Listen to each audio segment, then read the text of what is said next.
Psalm 1 and verses 1 and 2, it says, Blessed is the man that walketh not in the counsel of the ungodly, nor standeth in the way of sinners, nor sitteth in the seat of the scornful. But his delight is in the law of Yahweh, and in his law doth he meditate day and night. In Psalm 119, verse 48, it says, My hands also will I lift up unto thy commandments, which I have loved. I will meditate in thy statutes. And in the same Psalm, verse 97, it says, Oh, how I love thy law. It is my meditation all the day. Verse 113 of Psalm 119 says, I hate vain thoughts, but thy law do I love. So this whole idea of loving the law and meditating on it, my mind kind of goes to, for example, the U.S. Code of Federal Regulations, Title 49, which deals with transportation, boats, airplanes, cars, highways, trains. And so I'm thinking, why would I want to meditate in that all day? Or do I actually love those laws? So I'm kind of thinking there, what is these verses really trying to say that I should meditate in law? Well, not exactly. The reason being is that Old Testament law, and we'll get into this, is not like modern law. The ancient Near East and the modern West looked at laws in totally different ways. In the modern West, and really pretty much the whole world, laws are prescriptive. They say, they define very well. They try to cover every possible situation. And then they make a law that says, okay, if this happens, this is what you do. And it just doesn't, the ancient Near East laws in the Torah or the Bible, the laws that we just read about, that we meditate in and that we love, are not like that at all. There's a quote from a book called Old Testament Law for Christians by Roy E. Gain, and that's Gane. I just like to read that. In order to protect against behaviors viewed as harmful, a system of law generally has the purpose of guiding individuals and groups within a society according to its value-based principles. As divine teaching, however, the Old Testament laws are not simply designed to control a list of behaviors according to fixed rules. Unlike modern positive law, they instruct and motivate people in a wise system of values that beneficially guides their choices and corrects their mistakes within the context of a redemptive covenant with the deity. Therefore, they contribute to the human moral journey from fallen attitudes and practices that began in Genesis 3 toward restoration of creation ideals in the new earth, which is in Revelation 21:22. So the Old Testament laws are not designed to control a list of behaviors, every possible situation, what I'm allowed to do, what I'm not allowed to do, what I have to do, what I can't do. The list in the West, there are thousands, well, many, many thousands of laws. I'll get into that. Well, first of all, this word law is the word Torah, and law is a terrible, terrible translation of that. That's because Old Testament law, quote unquote law, is not at all, like I said, like modern Western law. When we think of law in our time, it's not like the people of the ancient Near East, including Israel, thought about it. So the word law in the Bible is actually Torah.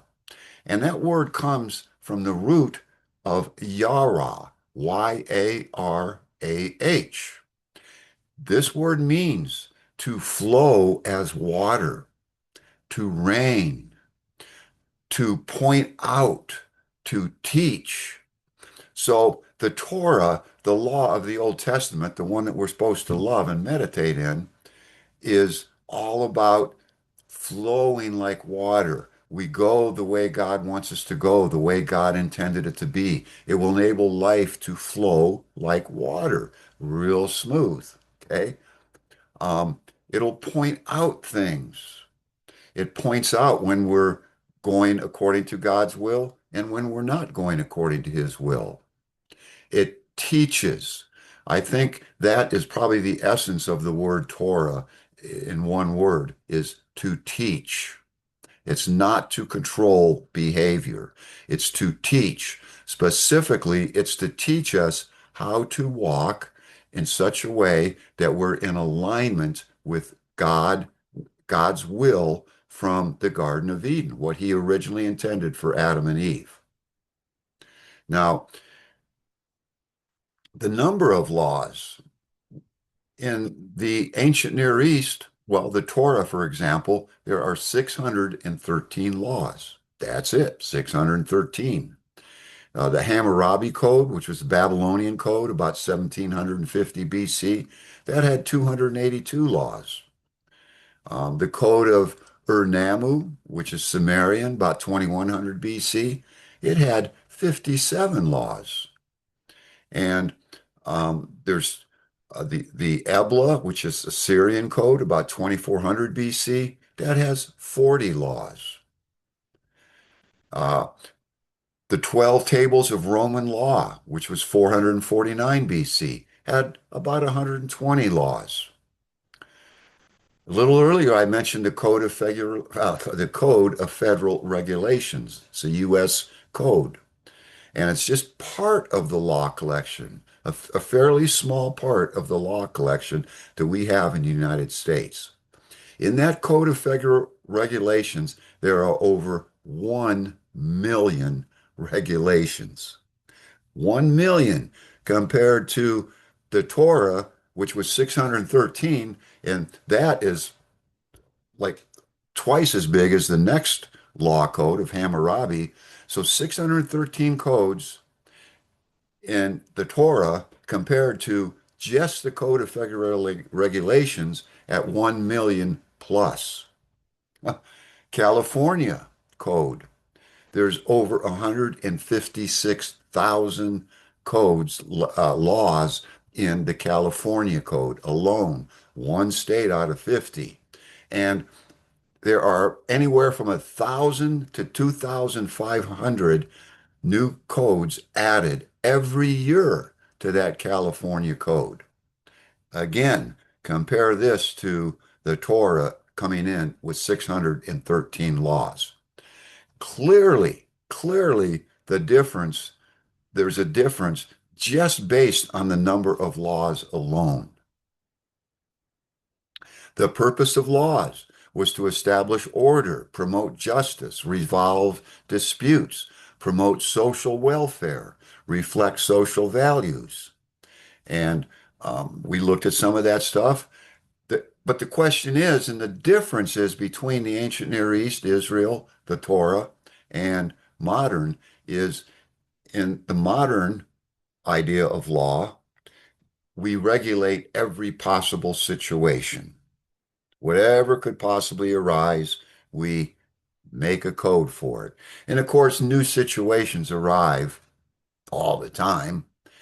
Hence, California has to make 1,000 to 2,500 more laws to cover new situations that they never thought of before every year.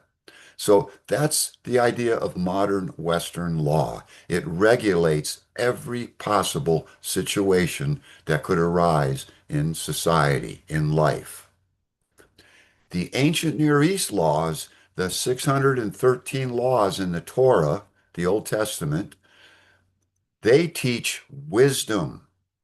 They teach wisdom. Wisdom, the bottom line, is how to get along, how to act, how to behave in order to get along with both God, well, with God and your fellow man.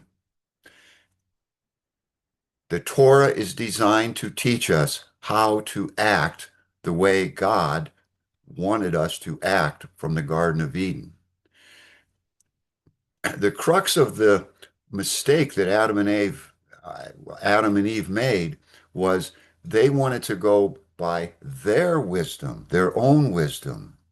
They weren't satisfied by uh, uh, having God teach them wisdom, what works right.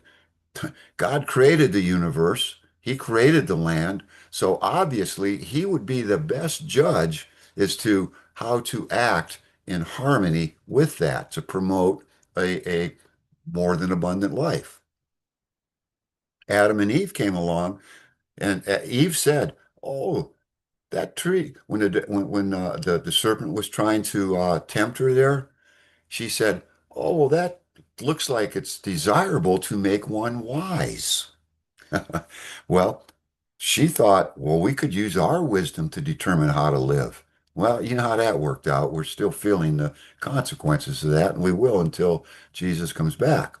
But the point being, um, they forfeited God's wisdom for their own wisdom.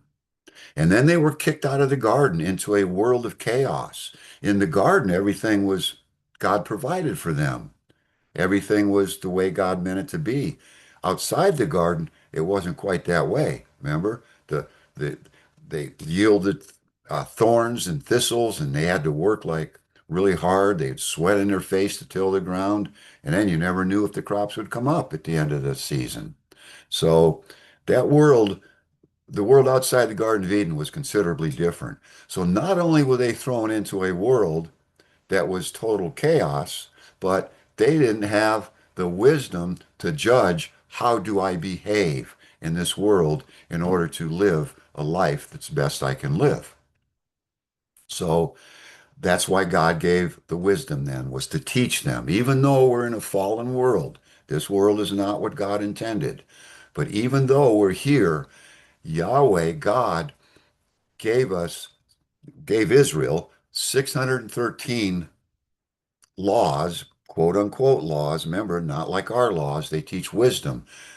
And those laws, then, that Torah, those 613 laws, would be used, for example, by a judge. A judge would understand those, and he would use that wisdom from the Torah to settle disputes.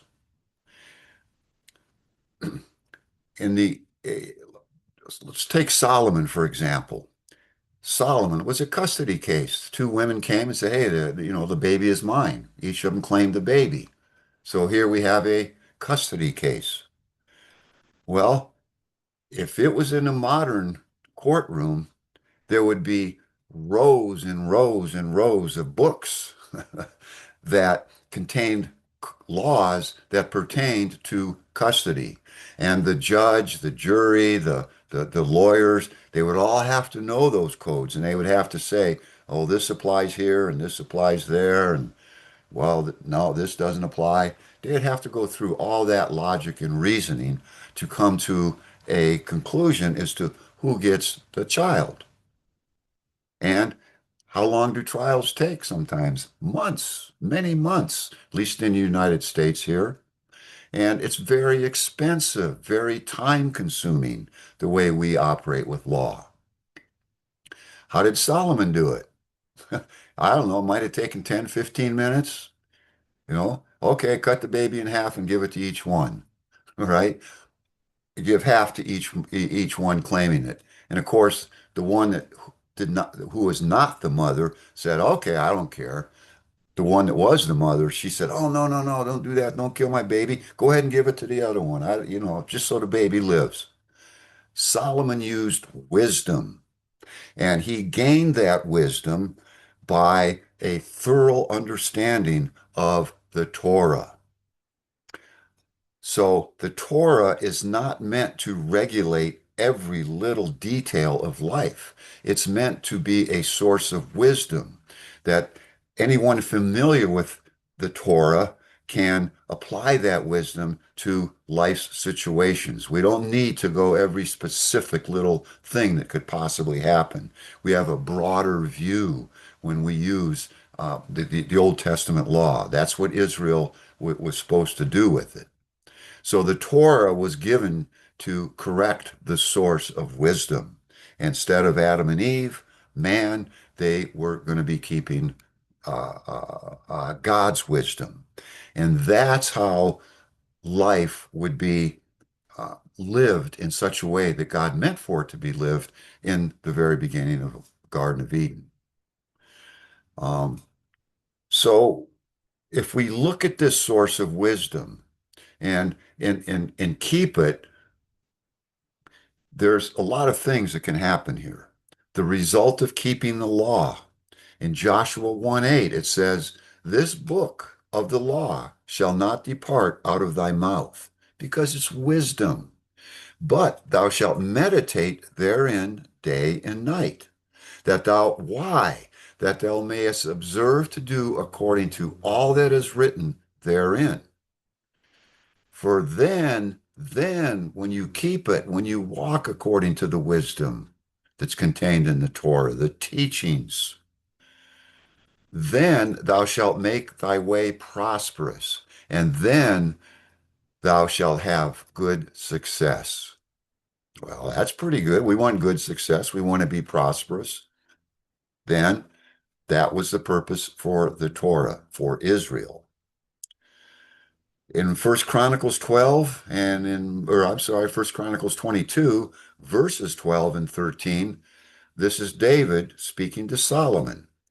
He said, "Only Yahweh give thee wisdom and understanding, and give thee charge concerning Israel, that thou mayest keep the law, the Torah of Yahweh thy God."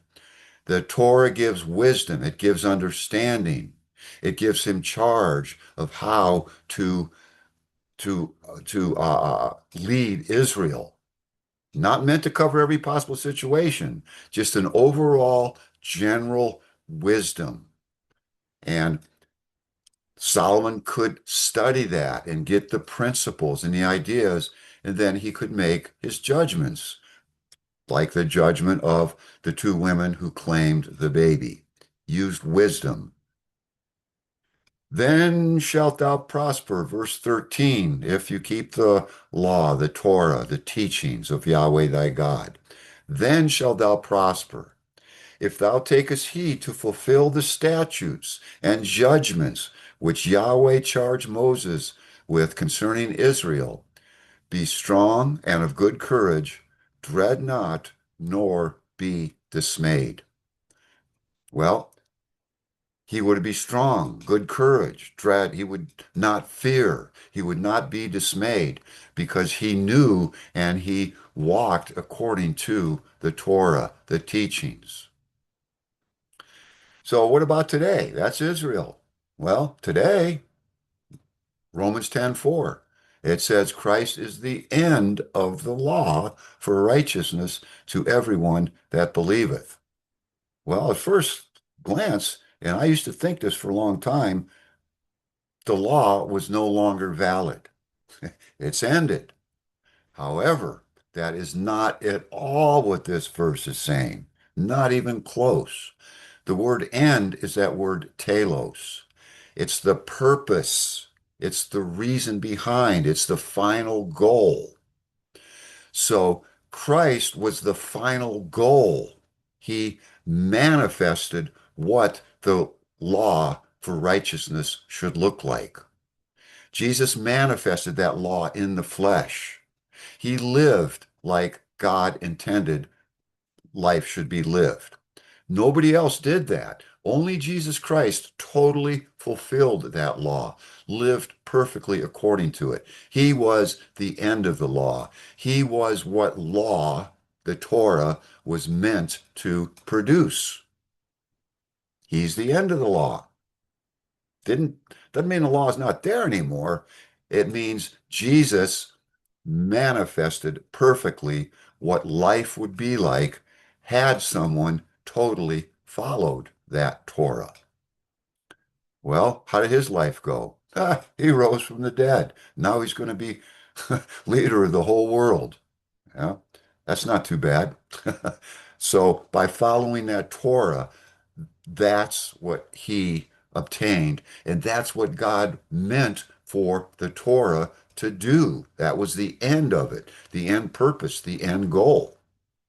Romans 3:31 says, "Do we then make void the law through faith, through believing?" Not just no, but God forbid. And not only that, we establish the law. We establish the law.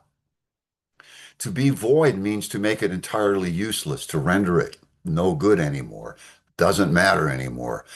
Doesn't do that.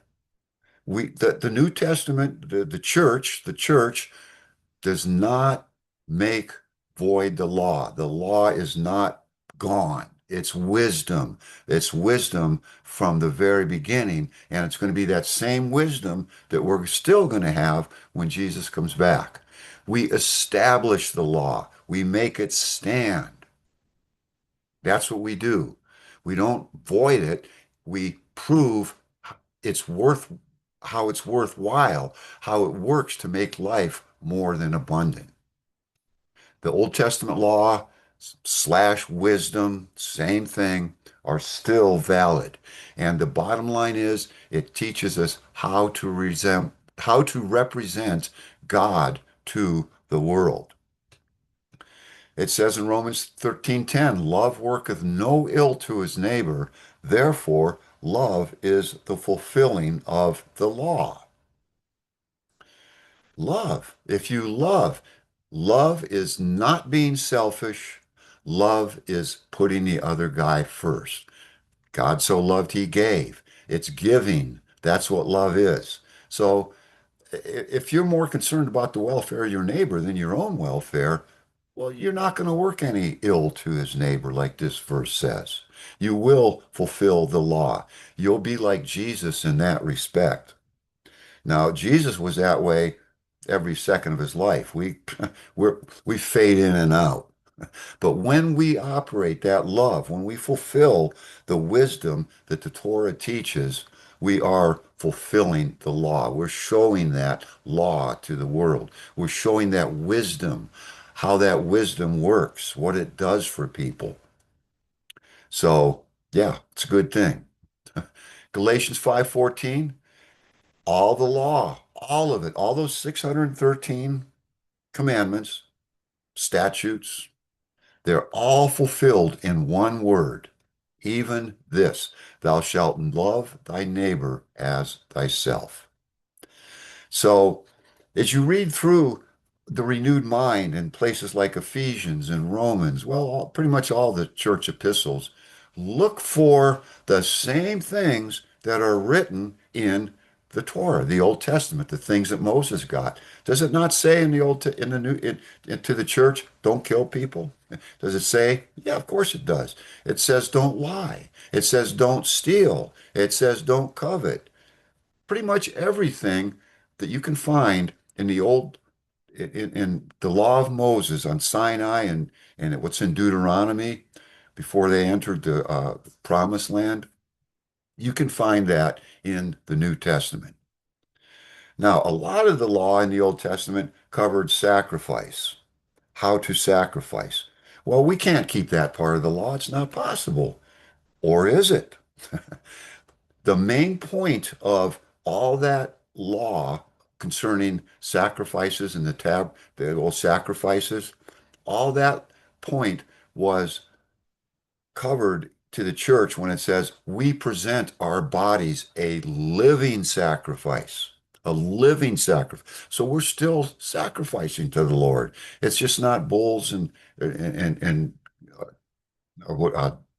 sheep and whatnot. We are the sacrifice. Now, what does that mean exactly? Well, I can't go into that right now, but if you look at the laws that deal with sacrifice, and mostly in Leviticus, if you look at those laws, there are principles there.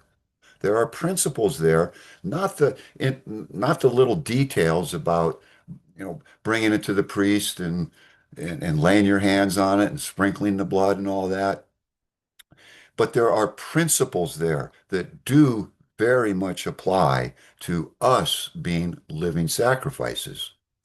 A good bit of the law has to do with building the temple, building the tabernacle. Well, we don't have a tabernacle today. We don't have a temple. We are the temple. We are the dwelling place of God. And if you look at the Old Testament laws that dealt with the construction of the temple, the ceremonies and everything, again, there will be principles there that you can apply because you are the temple of God. So the Old Testament law is very, very relevant today if you understand it in the correct way as teachings. Wisdom, I think wisdom is probably the best word. How to get along with God and with people. That's kind of the bottom line of wisdom. How to behave so that you promote order and not disorder. So that's just kind of a little bit about the Torah, the law, and how, yeah, I do love that law. I do meditate in it. I don't meditate in United States Code of Federal Regulations number 49, I'll tell you that. But I do meditate. I love the Torah because it teaches me today the principles necessary to operate and walk with the wisdom of God instead of my own wisdom. Well, God bless you and love you guys. I pray for you and I know God has big things in mind for you. I just have no doubt of that because that's what God does. All righty? God bless you.